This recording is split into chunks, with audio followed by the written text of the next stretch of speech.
আসসালামু আলাইকুম robbizidniilma computer training সেন্টারে আপনাকে স্বাগতম। আমরা শিখছি Microsoft Word complete master class. আজ আমরা শিখব এমএস ওয়ার্ড এর হোম মেনুর কাজ। চলুন শুরু করা যাক। শুরুতেই আমরা মাইক্রোসফট ওয়ার্ড 2007 ওপেন করে নিচ্ছি।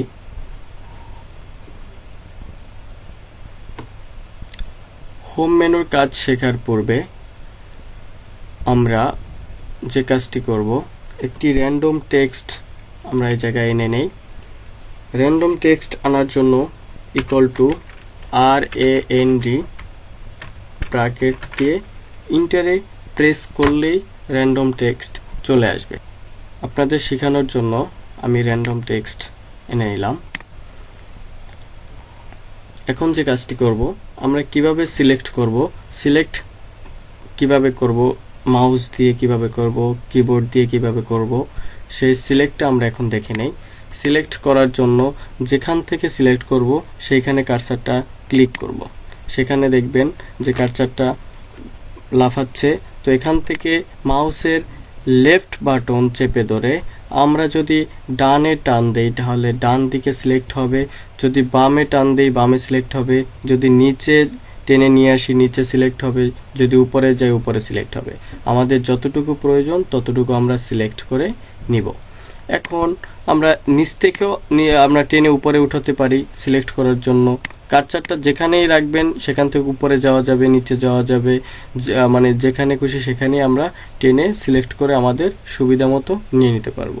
তো এখন আমরা কীরকমের কিবোর্ড থেকে সিলেক্ট করব সেটা শিখাবো।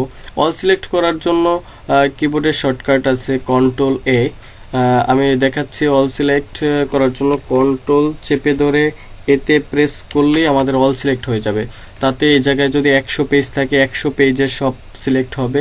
যদি এ জায়গায় 1 পেজ মানে যত লেখা থাকবে আমার ডকুমেন্টসের ভিতরে, এই ফাইলের ভিতরে সব লেখাটাই সিলেক্ট হবে Ctrl+A-তে। তো আমরা কিবোর্ড দিয়ে Ctrl+A দিয়ে অল সিলেক্ট করতে পারি, অথবা আমরা এই জায়গায় দেখতে পাচ্ছি যে এই জায়গায় আমরা দেখতে পাচ্ছি সিলেক্ট একটি লেখা আছে।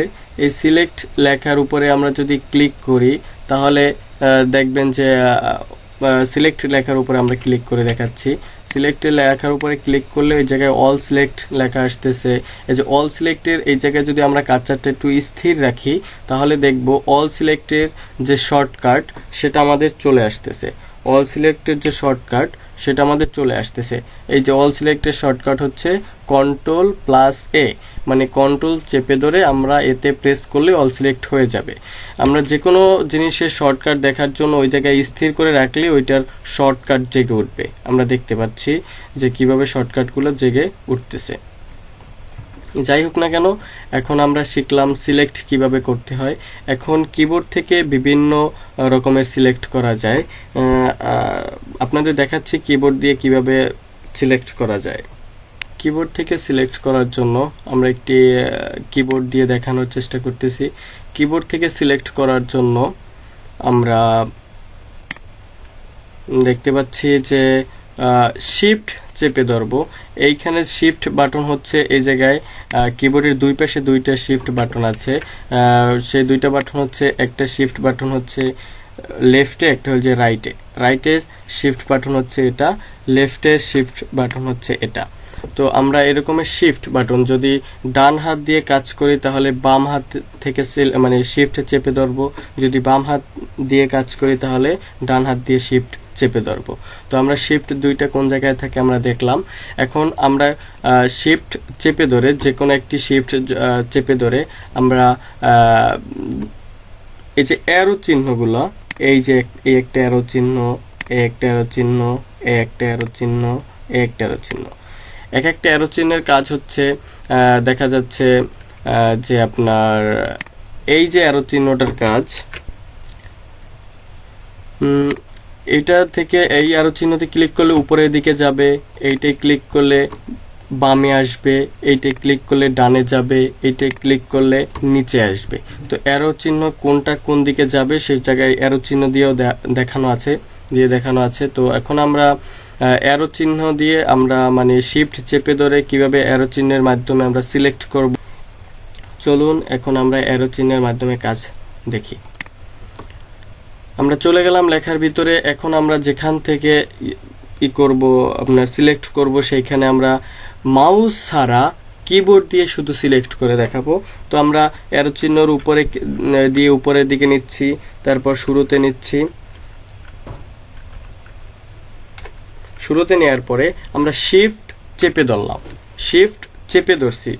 শিফট চেপে ধরার পরে যদি আমরা ডানে অ্যারো চিহ্ন এক একটা ক্লিক করি তাহলে ডানে যাবে, যদি নিচে ক্লিক করি তাহলে নিচের দিকে আসবে, যদি উপরে দেই উপরে যাবে, যদি বামে দেই বামে যাবে। তো আমরা যেদিকে প্রয়োজন সেখানে আমরা সিলেক্ট করতে পারবো। দেখা গেছে আমরা একটি অক্ষর মানে সিলেক্ট করব, দেখা গেছে আমি এই জায়গার থেকে আমি একটি অক্ষর সিলেক্ট করব।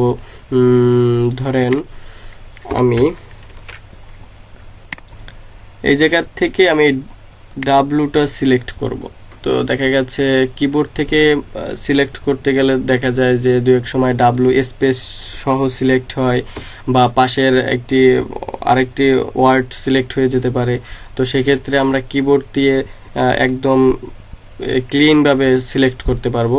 সেক্ষেত্রে কি করব, আমরা কার্সারটা এই জায়গায় রেখে বা যেখানেই থাকুক না কেন কার্সারটা এই পাশ দিয়ে সিলেক্ট করলে আমরা শিফট চেপে ধরে বামে প্রেস করলে বামে সিলেক্ট হবে। যদি আমার কার্সারটা থাকে এই পাশে আমি ডানে আপনার অ্যারো কিতে ক্লিক করলে ডানে সিলেক্ট হয়ে যাবে। তো এরকমের আমরা সিলেক্ট করতে পারি।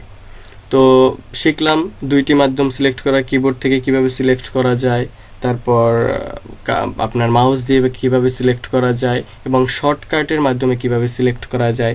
এবং এবার আমরা সিলেক্ট করব আরেকটি প্রসেস দেখব আমরা। দেখা গেছে আরেকটি প্রসেস দেখাই, সেটি হলো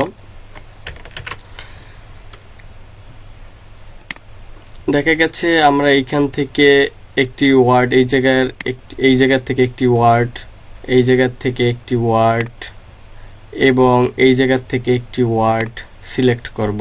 মানে বিভিন্ন জায়গা থেকে আমরা বিভিন্ন রকম মানে এক একটি ওয়ার্ড সিলেক্ট করব। এটি কিভাবে আমরা করতে পারি? তো এইটা হল যে আপনার সিলেক্ট করতে গেলে তো একাধারে করা লাগে, কিভাবে আলাদা আলাদা সিলেক্ট মানে একসাথেই মানে একবারেই সিলেক্ট করব, কিন্তু ওইটা মানে এই রকমের বিভিন্ন মানে জায়গায় বিভিন্ন রকমের সিলেক্ট করব কিভাবে। চলুন এখন সেটা দেখে নেই। আমরা যে জায়গা থেকে এইটা সিলেক্ট করব, আমি এইটা সিলেক্ট করলাম কি মাউস দিয়ে, তারপর কন্ট্রোল চেপে ধরবো। কন্ট্রোল চেপে ধরার পরে তারপরে আমরা পরবর্তীতে যে ওয়ার্ডটা আমার সিলেক্ট করা প্রয়োজন সেটা সিলেক্ট করে নেব। এরকমের যেটা প্রয়োজন আমি সেটা এরকমের সিলেক্ট করে নিতে পারবো। তাহলে দেখা গেছে কি ওই ওয়ার্ডটা বা যতটুকু আমার প্রয়োজন ওই জিনিসটাই আমার সিলেক্ট হবে, অন্যটা আর হবে না। তো কন্ট্রোল কোনটা আমি কিবোর্ড থেকে আপনাদের কন্ট্রোলটা দেখিয়ে নেই। কন্ট্রোল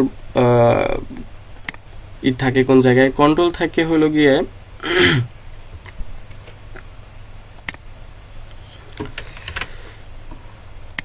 কন্ট্রোল থাকে হলো এই যে এই একটি কন্ট্রোল, এই একটি কন্ট্রোল, এই দুইটা হল যে কন্ট্রোল।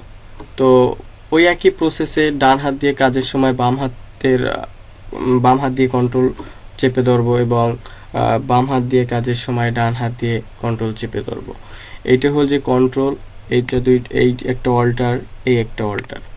তো আমরা কোন জায়গায় কি থাকে এটা দেখে নেই। তারপরে এই যে জিনিসটা এইটা হল যে ট্যাব, এই জিনিসটা হচ্ছে ট্যাব, এইটা হল যে স্কিপ। তো আমরা দেখলাম কোন জায়গায় কি থাকে। তো চলুন এখন আমরা ফিরে যাই। কন্ট্রোল কোন জিনিসটা আমরা দেখলাম, সিলেক্ট কন্ট্রোল চেপে ধরে তারপর আপনার মাউস দিয়ে সিলেক্ট করতে পারি।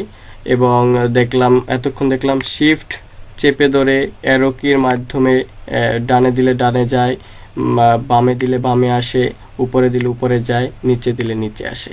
তো আমরা এতক্ষণ দেখলাম সিলেক্ট কিভাবে করতে হয়, বিভিন্ন প্রসেসে আমরা সিলেক্ট কিভাবে করতে হয় সেই প্রক্রিয়াটি দেখলাম। চলুন এবার মূল কাজে ফিরি।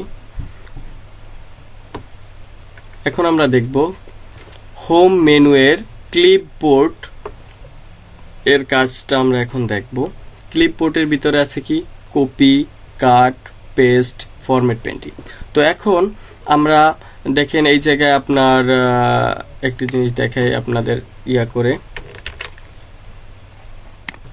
এই জায়গায় দেখেন এই যে কাটটি হলে যে আপনার একদম কেমন জানি মানে উজ্জ্বল আসতেছে না, এই যে লেখাগুলো যেরকমের আসতেছে দেখা গেছে যে বি যেরকমের স্পষ্ট চেনা যায়, তারপরে এই যে ফরম্যাট পেন্টিং লেখাটা ক্লিয়ার, কিন্তু এইটা অতটা হাইলাইট না, এইটা একদম মানে বোঝা যাচ্ছে ওই জায়গায় শুধু লেখাটাই চিনাচ্ছে, কিন্তু ওই যে আপনার অপশনটা যে মানে ক্লিক করার মতো না এটা বোঝা যায়। তো এখন এটা আমরা এটা তখনই এটা জেগে উঠবে যখন আমরা সিলেক্ট করা থাকবে, কোনো লেখাটা যদি সিলেক্ট করা থাকে তাহলে এই জিনিসগুলো আপনার চলে আসবে।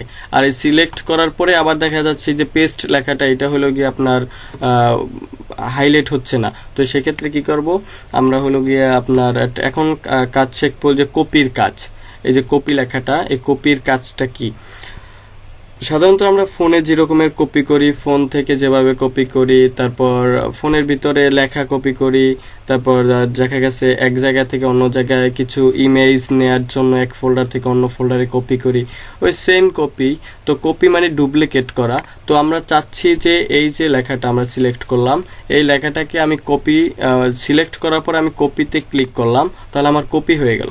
কপিতে ক্লিক করার সাথে সাথেই দেখা যাচ্ছে যে এই যে পেস্ট লেখাটা আপনার একদম মানে বোঝা যাচ্ছে যে পেস্ট অপশনটি জেগে উঠছে। তো এখন কপি করার পরে এখন আমরা এইটা এই জায়গায় কপি মানে নকল করা, ডুপ্লিকেট করা বোঝায়। তো কপিটা আমরা করলাম, করার পরে আমরা কপিটা আমি কোন জায়গায় রাখবো, আমি ইন্টারে চাপ দিয়ে ইন্টারে প্রেস করে আমি 2 স্টেপ নিচে আসলাম, আসার পরে আমি পেস্টে ক্লিক করলাম। পেস্টে ক্লিক করার সাথে সাথে দেখা যায় যে দেখেন এই জায়গায় যে লেখাটা এবং এই জায়গার লেখাটা সেম, মানে এই জায়গার থেকে আমি এটা কপি করে নিচে নিয়ে আসলাম। তো এইরকমের যতবার আমি পেস্ট করব ততবার আমার কপিটা পেস্ট হবে। যতবার পেস্ট করি, যতবার আমার মনে চায় ততবার আমি পেস্ট করতে পারবো, এরকমটা।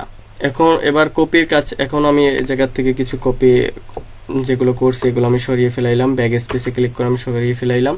তো এখন কপির কাজটা আমরা বুঝলাম যে কপি বলতে ডুপ্লিকেট করা। তো এখন আমরা দেখব এই যে নিচের যে মানে প্যারাটা আছে, এই প্যারাটাকে আমরা এবার কাট করে দেখব। কপি মানে তো ডুপ্লিকেট করা, কাট মানে এই জায়গার থেকে সরে যাবে, একদম মুছে যাবে লেখাটা। কাটে ক্লিক করলাম, এই জায়গার থেকে লেখাটা চলে গেছে। এখন ওই মানে পেস্টে ক্লিক করে আমি ওই যে জায়গায় নিতে চাই ওই জায়গায় আমি এটা পেস্ট করতে পারবো, কিন্তু এই জায়গায় থাকবে না। এই যে দেখেন যে এই জায়গায় যে লেখাটা ছিল সেই লেখাটা আমি নিচে নিয়ে আসছি, তার মানে এই জায়গায় লেখাটা নাই, মানে এই জায়গা থেকে কাট করে আমি নিচে নিয়ে আসছি। কপি করার এর আগে শিখছি যে কপি করলে তো ডুপ্লিকেট হয়ে যায়, মানে লেখাটা এই জায়গায় থাকে এবং এই জায়গায় নিয়ে আসছি, কিন্তু এবারে করছি কি কাট করার মাধ্যমে এই জায়গা থেকে মুছে গেছে, কিন্তু এই জায়গায় আমি যে জায়গায় পেস্ট করছি সেই জায়গায় চলে আসছে। তো কপির এবং কার্টের ভিতরে পার্থক্যটা বুঝলাম। যেরকমটা আমরা দেখি যে ফোনের ভিতরে কাট করে নেওয়া যায় লেখা, কোনো টেক্সট যদি কাট করা যায়, কপি করলে কপি করা যায়, কাট মানে মুছে যায় সেটা করি। এবং দু এক সময় ইমেজ একটা ফোল্ডার থেকে অন্য ফোল্ডারে কাট করে নেওয়ার জন্য হয়তো বা ফোনে দু একটা ফোনে থাকে মুভ করেও নেওয়া যায়, মানে ফোনের ক্ষেত্রে মুভ মানে বেশিরভাগ থাকে, এবং এই আপনার কাটও থাকে দু একটা ফোনে। তো কাট মানে আপনার কীরকমের মানে ওই জায়গার থেকে সরিয়ে অন্য জায়গায় নেওয়া, আর কপি মানে ওই জায়গায় থাকবে অন্য জায়গায়ও চলে যাবে। তো কাট এবং কপি আমরা বুঝলাম। এখন আমরা একটি জিনিস খেয়াল করি, দেখবেন যে আপনার কপি এবং কপি, কাট, পেস্ট এইগুলো শর্টকাট কিবোর্ড এইগুলো কি আপনার দেখেন। আমি যদি কাটের উপরে কার্সারটা রাখি তাহলে দেখবেন এই যে কাটের উপর যদি কার্সারটা রাখি দেখবেন কন্ট্রোল এক্স লেখা, এই যে এর উপরে রাখলে কন্ট্রোল যে এক্স লেখা, মানে কন্ট্রোল এক্স দিয়ে কাট করে, মানে প্লাস বলতে বুঝাইছে কন্ট্রোল চেপে ধরে এক্সে ক্লিক করা লাগবে তাহলে কাট হয়ে যাবে। এবং কপির শর্টকাট কি হচ্ছে কন্ট্রোল সি আমরা দেখতে পাচ্ছি, এবং পেস্টের শর্টকাট হচ্ছে কন্ট্রোল ভি। তো আমরা শর্টকাটগুলো একসাথে শিখে নেব আমাদের সুবিধার্থে, সবথেকে ভালো হবে। এবং ফরম্যাট পেন্টিংয়ের কাজ আমি পরবর্তী ক্লাসে দেখাবো। ফরম্যাট পেন্টিংয়ের কাজ করতে মানে ভালোভাবে বোঝাতে হলে আমাদের সামনের দিকে আগাতে হবে, তাহলে আমরা ফরম্যাট পেন্টিংয়ের কাজ বুঝতে পারবো। এটা পরবর্তী ধাপে আমরা দেখিয়ে দেব। তো সকলে ভালো থাকবেন, সুস্থ থাকবেন। আল্লাহ হাফেজ।